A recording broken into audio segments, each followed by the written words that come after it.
నా దగ్గర ఉన్న రికార్డు గురించే నేను చెప్తాను. ఒక ఆయనకి 30,000 ఉండే ఆయనకి 10,000 ఎందుకు అప్లై కాలేదు? అదే చెప్తున్నాను, నేను అదే చెప్తున్నాను. ఇక్కడ జరిగింది ఏంటంటే ఈ సివి సిస్టమ్ అడాప్ట్ కాకముందు కొన్నిటికి తగ్గించినప్పుడు ఆ రికార్డ్స్ కనిపిస్తున్నాయి. దాన్ని బట్టి ఎవరితో మాట్లాడాలన్నా మాట్లాడదాం, ఏది చేయాలన్నా వాళ్ళతో కూడా అక్కడ పీపుల్ ఎవరన్నా లివ్ చేస్తుంటే లోకల్ పీపుల్ వాళ్ళకి ఇబ్బంది లేకుండా వాళ్ళతో మనం డిస్కస్ చేసి చేద్దాం. ఏదైనా అంటే దీన్ని తీసేయమన్నారు, ఈ కాలు బాగా చేయమన్నారు, అవన్నీ ఉండవు. వాళ్ళతో మాట్లాడి వాళ్ళకి అమికబుల్ గా వాళ్ళకి ఏం కావాలో ఎలా చేయాలో వాళ్ళు ఇబ్బంది పడకుండా చేయాలి ఏది చేస్తారు. సో దానివల్ల మీరు ఇవన్నీ మార్నింగ్ పెట్టుకున్నాం. మార్నింగ్ 10:30 అఫీషియల్ గా కూడా జనరేట్ చేస్తాను.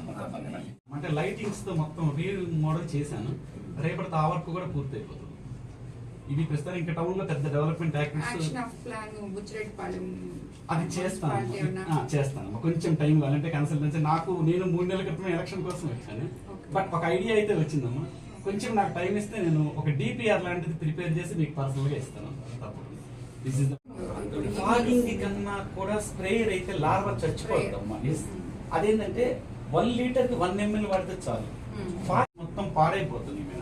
వాటి వల్ల అది కొంచెం వెట్ది డ్రై అయిందాక దాని మీద బ్లీచింగ్ చేపిస్తాను.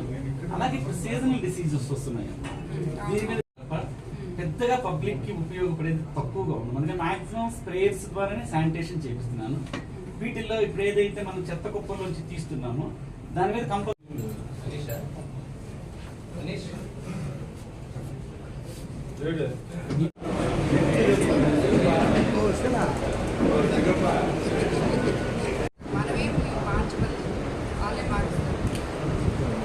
పాలెం మున్సిపల్ ఆఫీస్ విజిట్ చేయడం జరిగింది. బుచ్చిరెడ్డిపాలెం ప్రజల కోరిక మేరకు వాళ్ళకి శానిటైజేషన్ ఫస్ట్ చాలా ఇంపార్టెంట్ కాబట్టి కాలువలు అవన్నీ కొన్ని ప్రాబ్లమ్స్ ఉన్నాయని చెప్పి కంప్లైంట్ చేశారు నాకు. దానివల్ల వచ్చి కమిషనర్ గారితో ఇప్పుడే ఇక్కడ విజిట్ చేసి అవన్నీ వాటి మీద డీటెయిల్స్ అడగడం జరిగింది. కమిషనర్ గారు కూడా స్పందించి దానికి అనుకూలంగా ఆన్సర్ చేయడం జరిగింది. ప్రజల మీద ఎవరు ఇబ్బంది పడకుండా వాళ్ళకి ఎటువంటి శానిటైజేషన్ కానీ కాలువలు పూడికలు కానీ డ్రైనేజ్ సిస్టమ్ కానీ అదంతా రెక్టిఫై చేయాలని చెప్పి వాళ్ళకి ఎటువంటి సమస్యలు ఉండకుండా చూడాలని చెప్పి కోరడం జరిగింది. సో దానికి సార్ కూడా దాన్ని చేస్తామని చెప్పారు.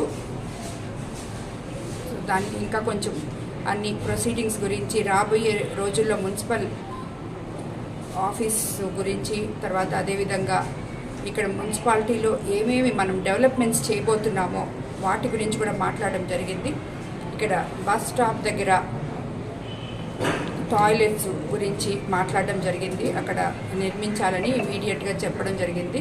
అదేవిధంగా కాలువలు పూడికలు కానీ ఏదైనా కానీ ఏవేవి వర్కులు అయితే ఉన్నాయో ప్రజలకి అవసరం ఎప్పుడు నిత్య అవసరమైన వసతులు ఏవేవి ఉన్నాయో అవన్నీ కూడా కమిషనర్ గారి ద్వారా చేయాలని చెప్పి కోరడం జరిగింది. దానికి ఆయన సరే అని చెప్పారు. Thank you.